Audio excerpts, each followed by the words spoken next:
That was a real person. That was a very big, real person. That's how you do a real person. You know, you don't do it halfway. You go all the way to the back. You know, take them a back. Martha Brent in her 80s, you know, people are stopping at the Bedford Cafe. And you get excited on what else is not that kind of storyline like. Urban Angry. We have a fact checker. We have a fact checker in the chat. Io said that she was poison ivy. So poison ivy. Okay. So hold on. Okay, I don't read comic books. Oh, I do. Oh, I did. I So, Bane and Poison Ivy is a reference to Batman and Robin, the worst film ever made. Great. Is that the George Clooney one? That would be the George Clooney. Okay, I saw that in 4 a.m. I saw it opening night. It was exciting. Yeah, Clooney took down the Batman universe and then he took down the five presidents. Terminator, man. Big nerd on that. So, Mike, I have been hard. And she not only not only have the girls carried the promotion for a bit now, but it turns out she was also the advocate of my first school. So, because I know I've been hard, I have taken Bandana, Pepperman, which is just in her style to be AEW. She's more sports than in this country personalizing, but from what I gather, she is not the problem. So, kudos to the job. Well, we can still hate on Tuesday. Fuck Tuesday. Going back to the but a lot of what they had started 2 years ago. People looking at their fire, working with the man. At the time, they were looking for a producer who was just like taking it serious. So, and working with him there, they were able to do one creative, they were able to get one thing done, they were able to trust themselves in the past. And they kind of built on that. And I guess a lot of people, RJ City's getting a lot of credit for Tony Storm's image, but I guess this is something she's had an idea for a long time. Tony Khan should take it some credit for it, but I think Tony's actually the one that actually originated it. But, if you look at that line, the women are really very promoted. And I think for Steve was the moment where they're kind of like, you know what, we have to do well for it, and everything. She didn't do well for it. Niall's a great deal. Thunder Rosa is great. They got an amazing feud with Rick Baker where they only one lights out now. They kind of like took women's wrestling in a new direction, but they didn't embrace it. And I think now they're finally embracing it, and it's rewarding. Hopefully they can do it. Yeah, and as much as I love to sit here and talk about it, this really is going to take a number to show to you. But, okay, here's the deal. Mike, you're going to have to lie about it. Yeah, so guys, if you see me using an unflattering face of Tony Khan, you know that our show is too positive because we really protect them from themselves.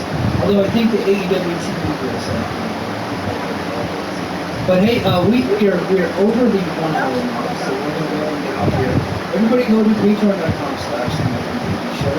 I have a whole list of free agency news topics that I want to talk about. Now, I actually did an article about all the latest and greatest free agency news from earlier in the week. I put that article on patreon.com/MikeJD Show for free, so you can check that out for free. JD and I are actually going to talk about all the upcoming free agents, big names, who's signing new contracts, who's going where, and all that stuff that we can do.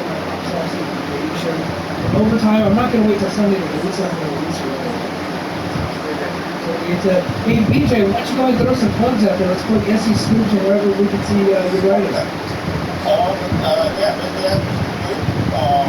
Got a lot of stuff on there. You can add an article today on the latest violence and grant lawsuit.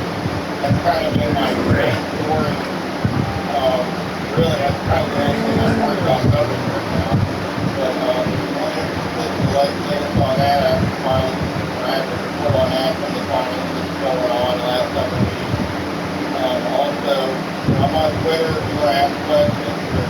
like that, you can ask me about anything. I'm a fountain of knowledge and worth of stuff. So, hit me up. Hit me up if you want to know something that's not going to help you in any way, shape, or form. Awesome. Well, thanks, BJ. All right, everybody, we're going to get out of here. Chat, thank you. Sorry I did not get to most of your chats because we were on a roll. Sorry, guys. Well, I think glad I got to leave now.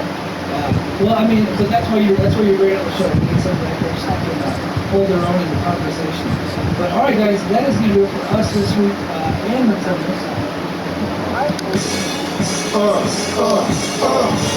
Competition starting to get thick. It's the clip, so I hope you watch your A game. It made no way from the top when we're united. This is an A game. If you like wrestling trivia, then check out the 5-star match week for Wrestling Push. I'm Joe Gabby, and every episode, I throw 3 contestants 5 rounds of Power Pack Wrestling trivia. We have over 30 evergreen episodes of the archives, AEW, Japan, Mexico, much more. Play along at home? Check it out today. Hey, listen up, procurement professionals. The game has changed. Today, it's not just about price and lead time. It's about creating the most efficient supply chain for every part, tool, and product need. To get you there, you need a strong partner like Fastenal, who can keep products flowing, provide the latest supply technologies, and arm you with the data you need to make great decisions for your business. The role of procurement has been elevated. You're ready to lead, and Fastenal's ready to help. Visit Fastenal.com. Fastenal, where industry meets innovation. Become a legend at Horseshoe Casino Baltimore in our Thursday's $20,000 Blackjack Tournament Series, Friday's $20,000 Table Games Hot Seats Drawings, and Saturday's Money Booth Game Show. Join Caesars Rewards to use your card for all the action and receive comps towards any of our destinations, including Atlantic City or Vegas. At Horseshoe, it is always about the gambler. Baltimore's best bet. Must be 21 years or older to gamble. Just stop before you start. Please be responsible. For help, see gambling.org or call 1-800-GAMBLER. Hi, I'm Case Lowe, co-host of the Open the Voice Game podcast. The one question I'm constantly asked when it comes to Dragon Gate is, how do I get into the promotion? Well, stop asking and start listening to the Open the Voice Game podcast, released every Wednesday on the Voices of Wrestling Podcasting Network. For exclusive news and show reviews, look no further than the leader in Dragon Gate coverage, Open the Voice Game. Why is America America? The answer to why is where. Homes of the place where America's founding is still being founded. Colonial Williamsburg. The revolution is here. Learn more at colonialwilliamsburg.org. Become a legend at Horseshoe Casino Baltimore in our Thursday's $20,000 Blackjack Tournament Series, Friday's $20,000 Table Games Hot Seats Drawings, and Saturday's Money Booth Game Show. Join Caesars Rewards to use your card for all the action and receive comps towards any of our destinations, including Atlantic City or Vegas. At Horseshoe, it is always about the gambler. Baltimore's best bet. Must be 21 years or older to gamble. Just stop before you start. Please be responsible. For help, visit gambling.org or 1-800-GAMBLER. Become a legend at Horseshoe Casino Baltimore in our Thursday's $20,000 Blackjack Tournament Series, Friday's $20,000 Table Games Hot Seats Drawings, and Saturday's Money Booth Game Show. Join Caesars Rewards to use your card for all the action and receive comps towards any of our destinations, including Atlantic City or Vegas. At Horseshoe, it is always about the gambler. Baltimore's best bet. Must be 21 years or older to gamble. Just stop before you start. Please be responsible. For help, visit gambling.org or call 1-800-GAMBLER. This podcast is a member of the Voices of Wrestling Podcasting Network. Visit voicesofwrestling.com to hear the rest of our great podcasts, as well as show reviews, columns, opinions, and updates across the world of wrestling.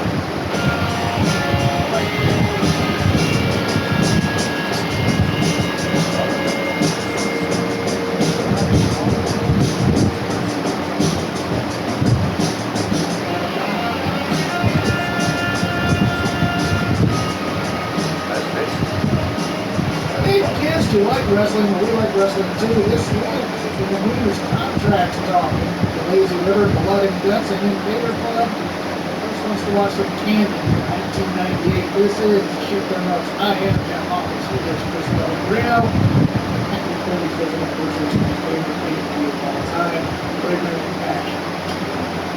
Right after this. How you doing? I'm all right, Jeff. How about yourself? Yeah. Yeah,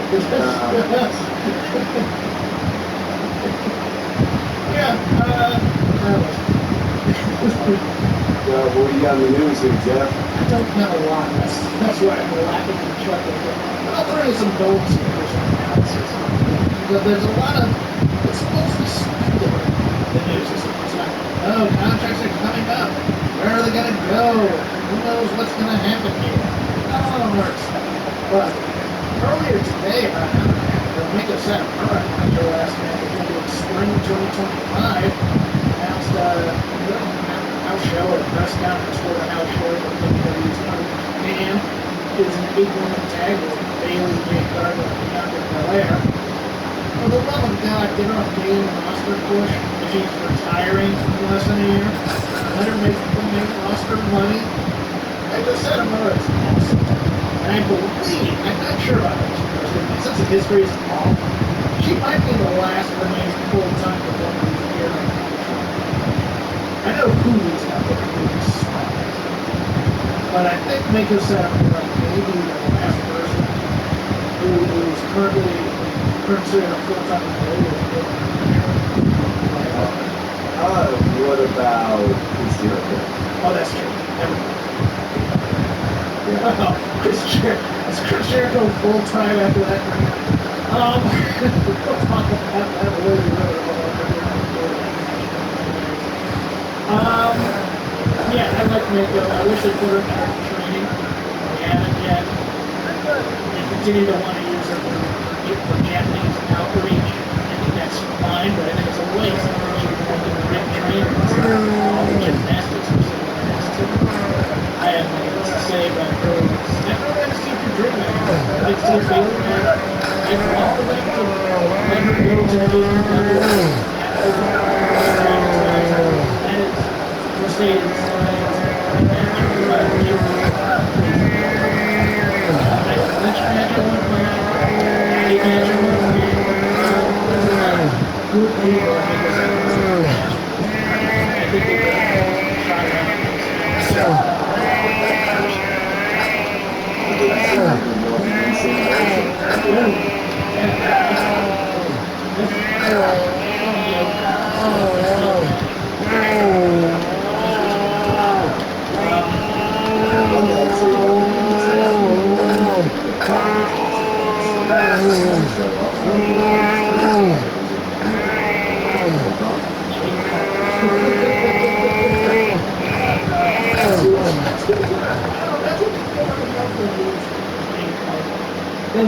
And I'm serious about that. You think I'm cracking lines, but it's like, nope, veteran presence doesn't need to win at Mania.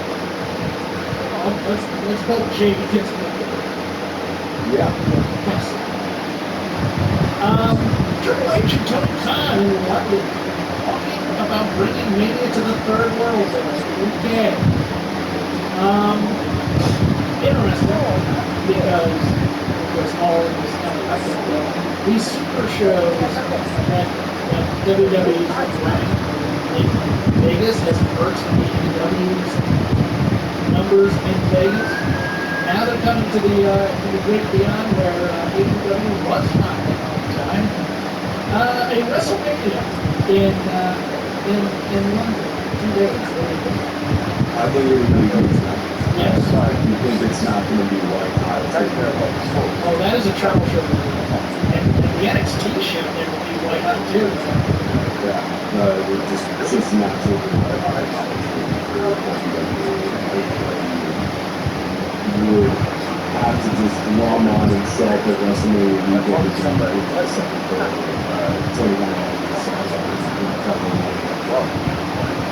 MVP and Tamina were moved from long-term WWE rosters this week. It's just like contracts expire. Also, the rumor mill, Bobby Lashley's deal is supposed to be the rumor is MVP and Bobby Lashley are going to be hurt business somewhere else. Calvin Benjamin has said in the past that he doesn't understand why the business is broken up until it's not got the same answer as to why the business is broken up. He's been really open about it in more recent too. So There's been an interesting talk, and this is where I think they're about Triple H's relationships with wrestlers back in the days. Because I remember in reading the trades, he refused to work with Dean Brown when Dean Brown was at his house when the Eurocontinental Champion and he was going to drop both those for a little title run for Triple H, so he wasn't big. There's, of course, the entire Bullet team WrestleMania match, and of course, the way that match ended. There have been comments about The Rock here and there, but some of it was problematic. I think the DX Nation parody is reflective of where Triple H's mindset began and had to evolve from. Thinking that that was a good call, going out on Astro TV with blackface. He was only a couple, 3 years removed from that when he did the Booker T thing, so if we're looking at what the evolution is, and evolution is a mystery to us. It starts at a certain point and then moves somewhere else. I want to say that, but I mean, he has pushed. He has pushed wrestlers well after American Heritage. I mean, the Hurt Business stuff was good.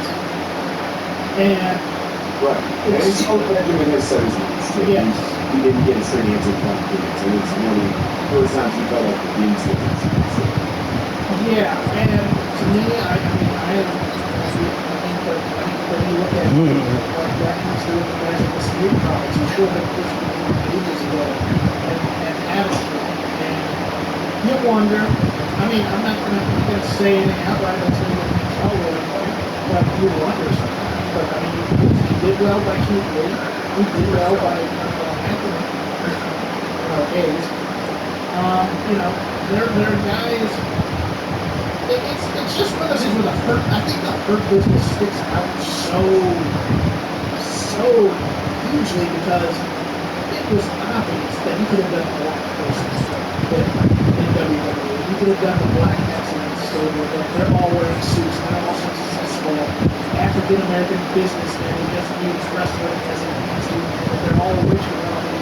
These are all title holders, etc. And they just didn't want to do it. They wanted to always do the internal fighting. So they always wanted to have Lashley be the star and take out Cedric and Shelton all the time. And it was repeated ad nauseum when they put that together, and then they run the same stupid angle over and over again. And they never let the business get to where it's going because they just built it so much. Yeah, no, it's certainly a stable that has potential. It would be interesting for AEW to potentially pick that up. That would be a nice get for them if they want to sort of reset the world title picture to have Swerve Strickland up against the Black Excellence stable. That would actually be kind of cool. Get Swerve against the Black Orchard. I think you can push that because that's you know, I get it. But yeah, I get it. But I also do said, like Isis in the Roadster. I get it. I also just don't think really good I really, I think they are team because of the prior relationship there. I think Tony wants to keep his work rate company for the sickos. And I think he's really going to stop signing a lot of everybody on getting. I'm not going to say he's not getting star ratings, because that would be far too simple, far too to say, the guys who are not going to put on the type of match that he's been screwed. Yeah, he has a certain mindset of what he wants his show to be, and it only includes guys like Elias / Ezekiel, even though Elias and Ezekiel ended up being a very, very entertaining act that clearly has more mileage. There is a wrestling universe where you could actually consider the faces of Elias. He's looking at these. I believe him. Big one. Maybe I think he was looking at some you know, from time to time. I mean, there's something like I think he's talented, but is he the best wrestler of all time? But he figured out characters, the Elias and Ezekiel, and there was the nerdy one that we never really got to see come to pass. There's a lot The of family photo that was there, I was there, and I was expecting a Survivor Series team with that. Versus otherwise, I think so. And another speculative and interesting news, Black Danielson talking to Renee Cat on the YouTube version of her podcast, I believe. Says that his deal is up on August 1st. Now, here's where people get on this. He's out there, but it would be interesting. It would be very interesting. He just goes, yeah, that's my jump equipment in here. I'm going to retire. But he won't. He's going to retire and he's going to do all of it. There's definitely a It'd be handshake. so funny though if WWE made an offer just to force Tony Khan's hand to lose the English in the middle of the story. We will make his life very, very good. Okay. Yeah. We can have some. Would we like to see on the board of directors? There is a way to get him back, and people love the S chance. The S chance is still over in WWE, and he's doing his little dream matches here in AEW, but they're not. They're for him. Yeah. If you as a fan enjoy it, you as a fan enjoy it. But these are like for him. He's the arena rocker. He's in the great band. There's always been a small college down tours. But he's a blues band, right? But yeah, He's he's. not the acoustics. Just him and a guitar. Well, no, I think it's a bit of a genre change. Yeah, right. It refuses to play the hits. The genre has gotten mellower.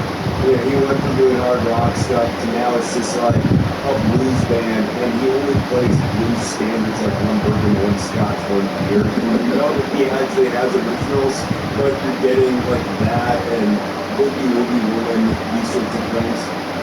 Play your hit. No, I'm not doing that anymore. You're just taking care of this so Bachman Turner overdrive. How dare you?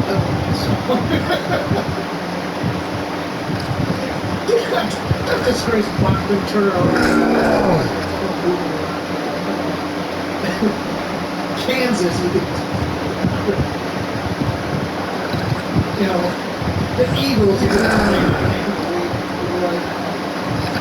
I'm going to do it real quickly, guys, before I get into my master ritual. I'm going to play an acoustic version of Take It Easy by the Eagles. I've always found this song to be an easy breezy number that reminds me to relax as you go down that road of life. So it is Take It Easy by the Eagles.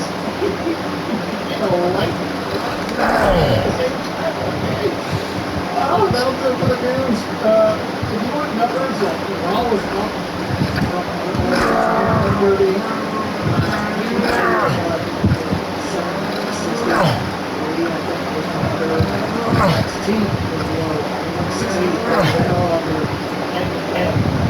somewhat progressing and SmackDown is back up too.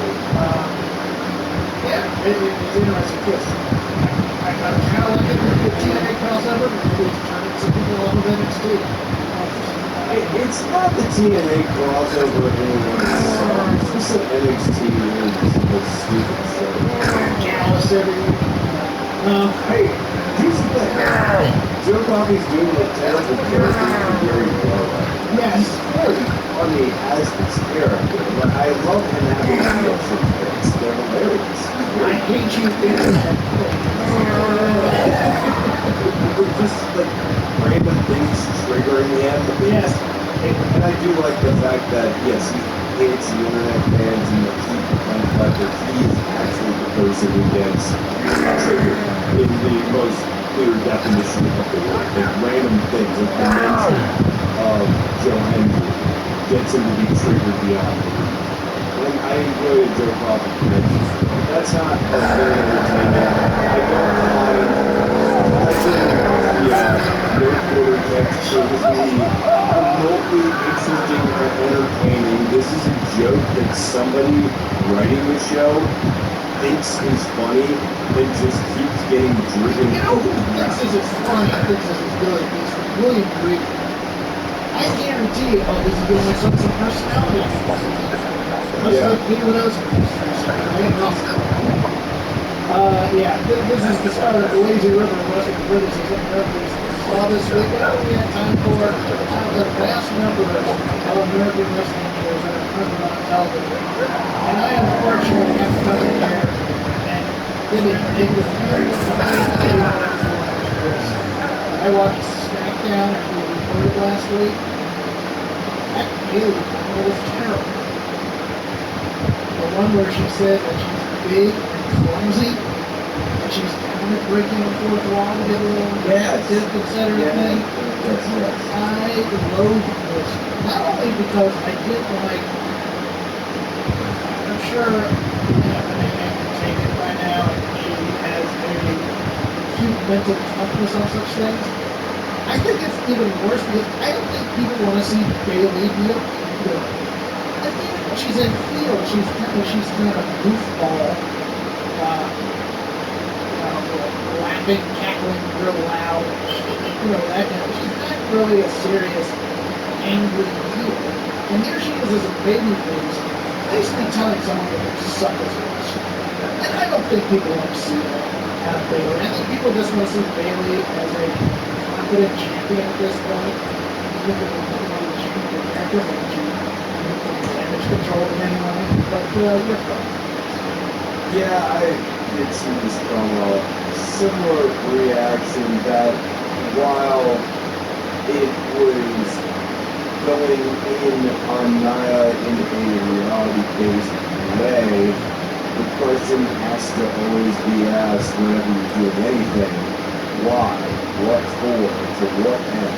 What purpose does going after Nia for this serve? We've been building her up again as a powerhouse, and we've been giving her a monster push. So to say that all of the demonstrations of monster strength or whatever are actually clumsy attempts to do other things that are just resulting in people being injured, is that really helping Bailey seem like a strong champion going into this match, or does it help Nia seem like a formidable heel going into this match? The answer is no, it doesn't do either of those two things. So then why do it? Well, what is the point? Nia is not amazing, but those who know, know. Those who don't know, hopefully won't have to find out when the match occurs. If this were Vince, it would feel like a shock. And he put this, as a thing. If maybe he doesn't get her heads up and just want type of a thing. I was really turned off. I don't know. It really made me some of this. I was just like, no, don't do this to Bailey, because all that stuff is going to be on her if people react negatively. My only other SmackDown was that Carmelo Hayes on Friday match, Secret Banger. Oh, that was excellent. You told me to go and watch that match. I did watch that match. That match was excellent. That was such a good match. Motivated Andrade is fantastic. He really is. It's just, I know he's collecting a check because his wife is there, but man, He's a really good dance partner, and I kind of have that same energy towards the Braun Breaker Ilya Dragunov. Yes. Same energy. Just, this is, we're great WWE. And I gotta tell you, we're great WWE is pretty damn entertaining. When you have Ilya Dragunov taking a superplex off of the column and then fumbling into the ground, it is innovative offense. When they decide to give that kid a screw, and I think it's going to have to happen after Sammy gets put on a different show, because it's the same thing, pretty much. And we'll probably have to deal with some really bad characterization and stuff. Like Sammy saved his was unapparently stupid, but it was fun. They're gonna do something with it. Maybe, I don't know. Maybe put in some standard people expected it and just Iliad Judgment Day or something. Yeah, Iliad joins the Wyatts. Oh my god. But once they decide, okay, we're going full launch with the kid, and then we're just going to keep giving him more until he gets a big he dies and so your turn. Taking it back to NXT, similar theme to your Bailey and Nia promo. I thought Thea Hale's promo did nothing for her. She is trying to. Her character is just a mess when she Yes. tries to blend it in with reality. Yes. And the problem with the one-note hyperbolic super bitches over the top thing, it's got to be countervailed by a strong personality literal. Maybe someone who's timid, someone who's scared, someone who's rude, literal. And this is weirdly confident, and she keeps saying that she's got these big wins, but she doesn't. She has she's got a couple of little nice moments, but they're not what you would vibe on as big wins. Why are we Bailey from? Why not have it run just to hyperactive? I want a title champion. I'm going to win. Whatever. As opposed to this, we're kind of similar. We've been here for a while. We're both short. It's no. Let her do what brought her to the dance. I just want her to scream at Roxanne. Roxanne starts doing her little patronizing sort of gimmick where she can breathe, blah, blah. And it just makes Thea Hale insanely angry. Dropping F-bomb. Dropping F-bombs and then chasing after Roxanne. And Roxanne is terrified of going into this match. And Thea Hale is just like a singular psycho killer with the common twins going into this match. Like, Chase U is trying to calm her down, and she just wants to kill Roxanne. Who doesn't need exposition? It's Thea Hale. She doesn't need exposition. She's a but Chase U is trying to control. And that's the Chekhov's gun to this match already. If you already have established what is her fatal flaw as the potential winner, then her fatal flaw is going to be the thing that brings you the advantage with her explosiveness. So it's the first 3 quarters of the match. She is absolutely going into explosive mode all over Roxanne Perez. Roxanne Perez can't contain it. And then Roxanne Perez takes advantage of Thea Hale overexerting herself. She explodes, she's not thinking about anything, she's not being calculated, she's running out of pure emotion. She does that, it falls apart, Perez hits the finish, and this should be like an 80-20 match. It doesn't have to even get along with it. This whole I'm a dreamer, I got dreams sort of crap, it just doesn't work with us. We haven't earned it. She's not good at playing that, and it sits in weird tension with the character that we don't know. Right, and then she can morph into something else like she did with Jason Cantor. She did figure something out to give her a new character. The character she doesn't work. She go back to the time. If this isn't part, she's great at what she does. Let her be great at what she does. I love the 6-man. And I'm not into that kind of match usually, but these 6 are great.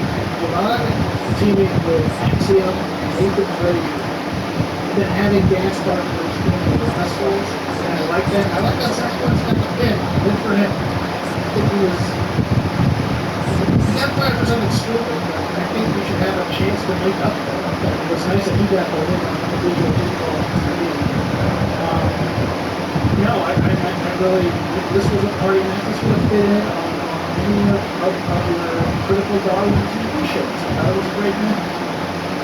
Oral Knights have terrible challenges with Ethan Page. This is super dependable. The only thing that is funny is Ethan Page referencing Drill subtly by saying this doesn't bother me.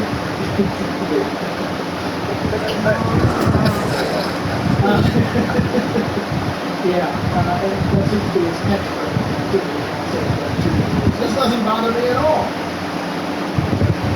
Ethan Page is the world men's no one gives him a chance to win, so why is he getting beat up? You know, that kind of thing. It's so weird with this thing. Because everybody's already just Right. you have to figure out a way to get us to buy in. He's never had a big win ever before, and so it doesn't matter how many of these like stupid shadow pins you give him on all Ethan Page. Even if you got me to believe that he could pin Ethan Page, I don't believe he can pin anyone else who's independent. Yeah. That's the big problem with Oral Mensa. There's no reason for this match. This is fine, but he lacks the charisma that you need to really tell anyone to see. So they're really crushing on this shadow pinfall thing. I think it's made for pretty lame NXT. Lola Vice settling in nicely as babyface, just kind of finding her stride as a babyface likable character. Outside of that, I don't know that Ashante the Adonis and Trick Williams does everything for me at all. No, and it's a shame because both Ashante and Cedric deserve better. Cedric doing that weird mentor gimmick thing is really stupid. Yeah. I hated that opening segment. It's like they're being punished for swerve under AJ Francis being a fool. And they continue to be. It's like now they're small. Again, WWE will always be the one behind. And so, if you can have fun with watching the little guys do it on NXT, great. But it's like, essentially, it's like, I understand how you don't get Roxanne Perez. I hate it. But she's tiny. So is Thea Hale. They're both exemplary. But, it's not like the women on the main roster are giants either, but they're tall, except for Zanina. You don't want a roster full of Zanina. So, yeah. Last note on NXT, Briggs and Jensen just murdered each other for a nothing match. Okay, I saw that part of this too.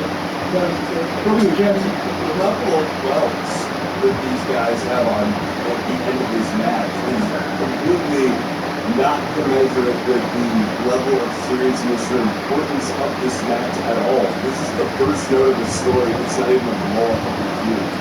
Speaking of which, this makes for a great transition into AEW Dynamite and into the Blood and Guts match.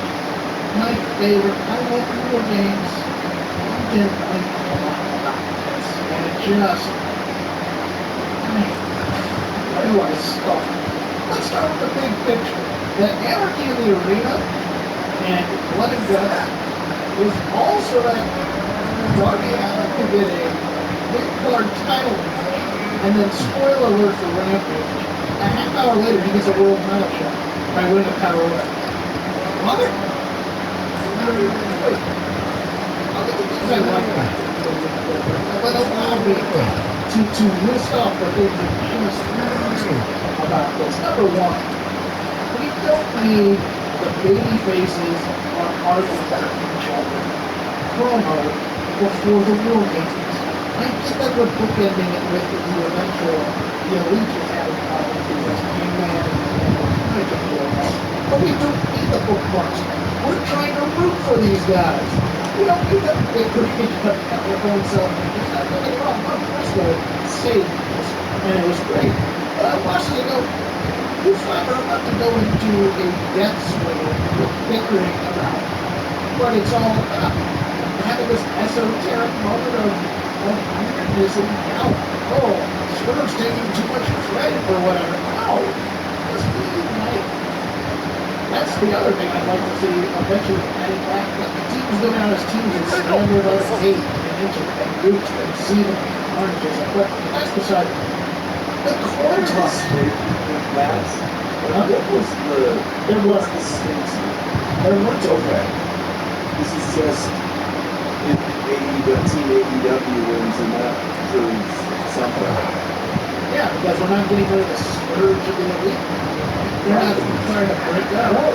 But to that point, dumb coin toss. With a double-sided coin, Yeah. it's not necessary. You want to know why? Because during the war game match, they're threatening to fire an Ant-Man if he doesn't get into the fight. All they have to do is beat up Chris Daniels and say, we have the advantage. That's it. They don't need to do the funny stuff. They just need to say, we have the advantage because we're the EVP. Problem solved. The match itself, just the structure is okay, guys. It's a war game. I think that'll bring the fun in this. But boy, on this match, it looked like when they put the music, they were trying to think, okay, how can we get this far away from the structure of war games as possible? We started a 5-minute walking brawl outside of the arena before we even get into it. We're bringing in handcuffs like it's Smoky Mountain Wrestling for we have cutters to get out of the cage and everybody can just go flying and go home. Again, much like a dog power match, the structure's enough. The stipulations are enough. And then, look, it got good in the middle there. When it became kind of epic, he was really Parker. Hey, these bones gets in there. And it just becomes uber aggressively violent. I like that. When it's just Mark Briscoe and Darby, 3 amps in there, I love it. And then it got to Darby Allin's going to commit homicide in the middle of the war. Everybody's looking at the flamethrower. Why did this turn out to be acid? And then it's just, it's like the Eddie Kingston moment in that prophetic little arena, or Stadium Stampede, where he's threatening to burn somebody alive. That's too much. A babyface should not be trying to murder somebody else. It was just wrestling. I'm sorry. It's just, maybe hate Darby Allin. It really feels like you're gonna burn a guy alive in the middle of a match. Chris Dawson is overall best debacle. Because overall, I went to work. I just hated a lot. That's kind of how I felt too. You said a lot of the things that I thought about. No apology needed. I've gotten a lot of my stuff too, so I'm getting stepped on with this. I don't like cage matches where we're not in the cage. Yes. It bothers me. I find it really irksome. And I don't know if that makes me irksome or whatever, but the on top of the cage spots have all been explored at this point. There's nothing more to do. It's all variations of Mick Foley's signature spots. And if you're not doing those, and it's just guys fighting on the top of the cage, which, don't get me wrong, is spectacle, but it's really dangerous spectacle, and with no clear service to the match, and that's it also is like walk. I want the match happening in the cage, and more importantly too, especially with a match like this, the story matters, right? Like War Games is supposed to be the climax of the feud. You need to make sure if you're gonna have dissension between two members of the babyface team that you want to pursue after this feud is over, set the seats. But you want this to feel climactic, and for me, this just felt like a match that we're having because it's blood and guts rather than the climax of the story. Yeah. Okada was in there doing virtual. I heard a lot. And the biggest bug he took was the mistake of him getting yeah, I didn't understand the fucking yelling at Hangman when he was literally getting an advantage that was going to last throughout. And executed correctly. I mean, in terms of world stories or something. I've complained about this now. Let me get to things I like from the movie better than just to run it down and do what we explore. I like the MJF run a lot. It was so, it got ridiculous and then it got more ridiculous with the flags and the faces of the stars. I love the Jeff Jarrett interacted with Running Daniels on that one. They made it to Nashville. Good for them. About time. I think they just have to last one. I think it might be setting up for Jeff Jarrett and Daniels in the match eventually down the road. But I liked maybe what with Daniels. He goes, you gotta take this more seriously. Daniels said, whatever. What's going on, guys? This is Rich on the flagship podcast here on the Voice Wrestling Podcast Network. We'll get back to your show in just a moment. Before we do that, I do want to thank our sponsor, Arena Club. One of my favorite card collecting memories as a kid were those trading card binders that everybody had. It was like a whole playground marketplace, displaying, trading, and judging each other's collections. Well, collecting has come a long way since then. And now there's a new way to buy, sell, and trade cards. It's called Arena Club. Whether you're buying, selling, trading, or displaying, Arena Club is the all-in-one trading card platform you have to sign up for at arenaclub.com/VOW. Now, yes, we have our own link, arenaclub.com/VOWnet. I'm on there. I've bought stuff. I've traded stuff. I've displayed stuff. I love it. I think it's a great replacement for those old trading card binders. Nobody really needs it. You really want to lug that thing around your friend's house anymore. You want a better way to do it, a new way to do it, a modern way to do it.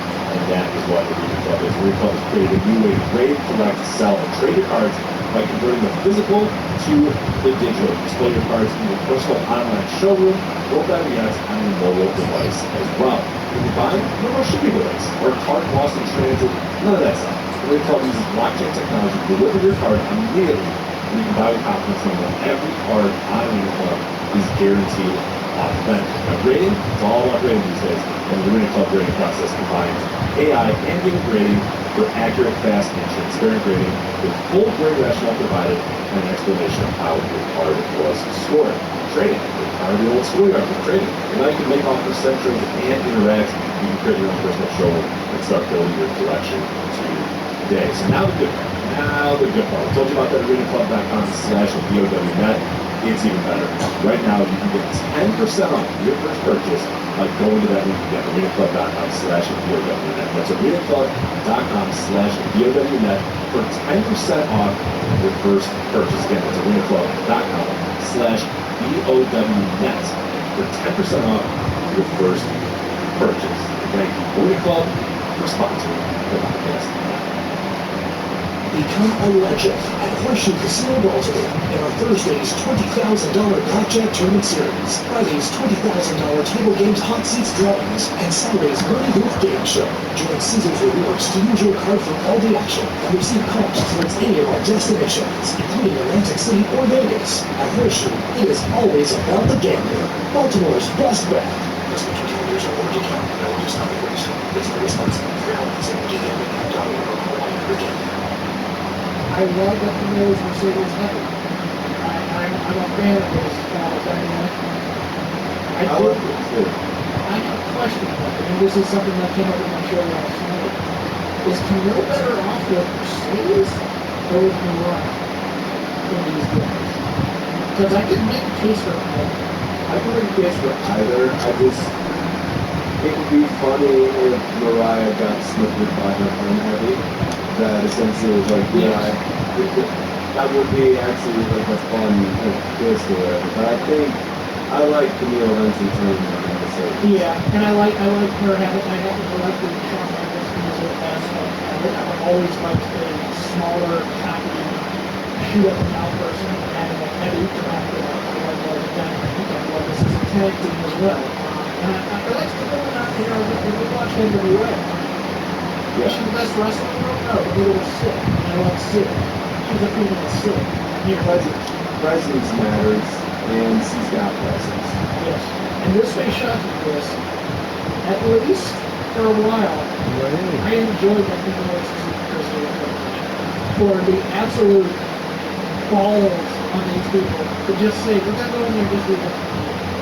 And that's it. And we're going to play it over and over. It's the one note symphony. And I never wanted them to stop, but it got so stupid at one point that like, I hope they don't fail this maybe a match. I just want to see them chop each other for like 30 minutes, and then somebody like hits low blows. But yeah, I'm watching this. I'm going, and then I started to go, this is great. I'd love it even more than doing how you feel about this match. Because you're very cool about it for some reason. Yeah, you can't say Minoru Suzuki has no sense of humor. He definitely has a sense of humor. It's just, does that translate into the play? This was entertaining, but in the sense that I've always wondered what it would be like if I could do something that happened in a video game that I have against my friend, where I'm just hitting him with this chop. Come on, defend yourself. Defend yourself. Defend yourself. God. He can't get the guard up fast enough, so I just keep hitting him with the chop over and over and over again, moving him around the corner, chop. Yeah, that was interesting to see executing. I don't know if that's what I needed out of the past. I don't know what I need out of the Chris Jericho match, though, at this point. So, I don't know that I need a Chris Jericho match.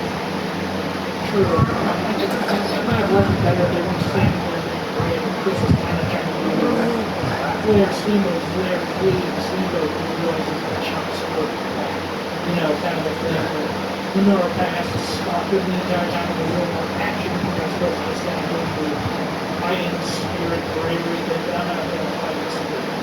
I'm not either, but now you get to another level here for this, where like he's trying to do chop with the baby face and keeps countering to the outside and trying to be emotionally alive himself to get himself fighting spirit and like coming back into the ring and like I see John Tatum doing this sort of spot. He's outside the ring, he's got the saddle. Tatum would be perfect for this. I could see Jericho doing it, Tatum. Taking the powder, doing the old Arn Anderson line out sign, trying to get into character. Hey, I worked Japan before. I know how to do this. I can do this. Going back into the ring, obliterated again. Yeah. Falling down, trying to stand up and act like he didn't just fall down. Well, maybe it's much better than it is. There's the potential to make these fun. I mean, that's the thing too from the Jericho comedies. It always just falls a note or two short from being optimal to fun. Not to mention in the news segment, back to your interest, AEW assigned Melissa Santos press. Nice. Because we need another backstage interview. I mean, okay, so alternative usage of her. You make her Page's manager, you give him a phone, and that would at least make him a more complete actor. Let her manage the basic the Cage angle, whatever they want to call that person, as opposed to just being a straight up, Dasha. How do you feel about this? That kind of stuff. I would like to see that side of her, to be honest. I think that could be interesting. Kind of make her into what's the name of she had a Russian name. Not long. Katrina. Katrina, thank you. Yeah, make it kind of like that. I think but it's your turn. I'm a little anti the American Championship belt thing just because I think she's gonna probably lose it. So I think Asuka wins that. So then what? Asuka switches it back to the Universal title. Yeah, the one part that failed for me is the workhorse thing. That it's again bringing for the offense. I don't know. Do you guys like your work rate? Well, I'm on a work rate now. Also the spinner belt quality of the All American belt is probably. Yeah, it's a little skinny for us. Yeah, it is. Yeah, that's a big thing with these. Now Monday Night Raw. Monday Night Raw was a very entertaining show to me from top to bottom. All the Judgment Day segments are great. Everybody is doing something. For me, the standout again this week in the Judgment Day has to be Carlito with Rhea, where he is echoing Rhea mindlessly, and then the second series he starts echoing Finn and JD McDonough mindlessly. Carlito is so darn funny. And he's doing nothing. It's great. That's the best part of it. He's just doing it. I think somebody in my DM who's like, I can't believe what they're doing with this Rhea Liv story. And now it's not good. I go, dude, Liv is going to be the most over heel in this company when Dom sides with him. And you gotta realize that they are playing this to the coach. That end segment was Oh, it's it great. is such a swerve. It is such an obvious swerve to the point where you almost believe that Liv will. You almost believe, but you don't. It's gonna be. She's gonna.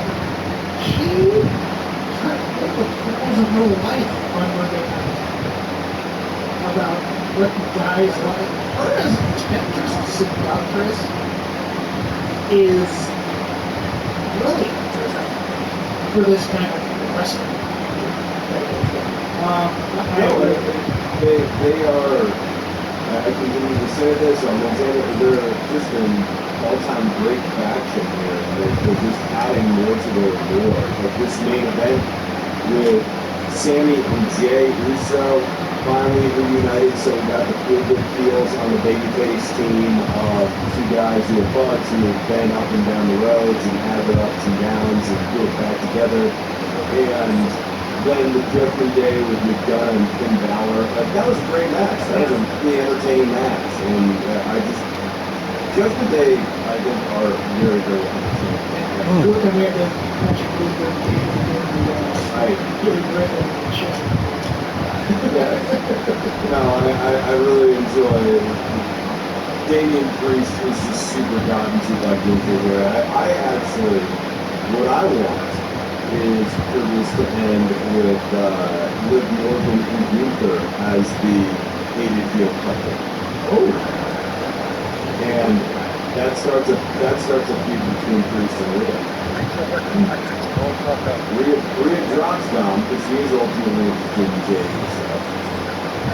See, I kind of want to see Dom, and they're not going to, the WWE never quite gets there. They sometimes do by accident, but getting Dom to then, once he leaves Judgment Day, show that he does have actual evil leadership qualities to him, and maybe just building his own faction outside of Judgment Day, or being the leader of the Judgment Day, then just going. Again, this seems to be a theme that I think is Jack too. Dom becomes the lieutenant that is, he becomes the rock figure in the picture, the guy who's going to take over, and everybody knows he's going to take over, and they can't stop it. Where Finn is just kind of becomes his sit. I don't know that he can do that. I don't think so either. In my head, more vibe about Dom is that he goes from having two women's attention who are way outside his weight class to having no women's attention, and now we have the best Dom, and the Judgment Day has to try to cheer him up and like get him to not be a mopey sad guy. Angry incel Dom. Yeah, and he's too online and he's posting too much and like posting song lyrics and or videos of his audience. He makes another VHS. He overdubs like Alliance 6 with the Blizzard, for example. Start with that Nikki Cross video. He tries to make a Wyatt 6 video and the Wyatt rejects his application. I'm actually sad he doesn't have real problems. You're making a mockery of my brother. Bo Dallas and Eric Rowan have to break it to him that he doesn't have real problems. You're a demo baby. What are you doing? Wait a second, you are too, Bo. Shut up. I have real grief. You don't. My brother died. My father's dead. No, he's not. He's not. Well, I'm dating two girls and now I'm not. Okay. I had two chicks at the same time. Now I don't. What if I never have two chicks again?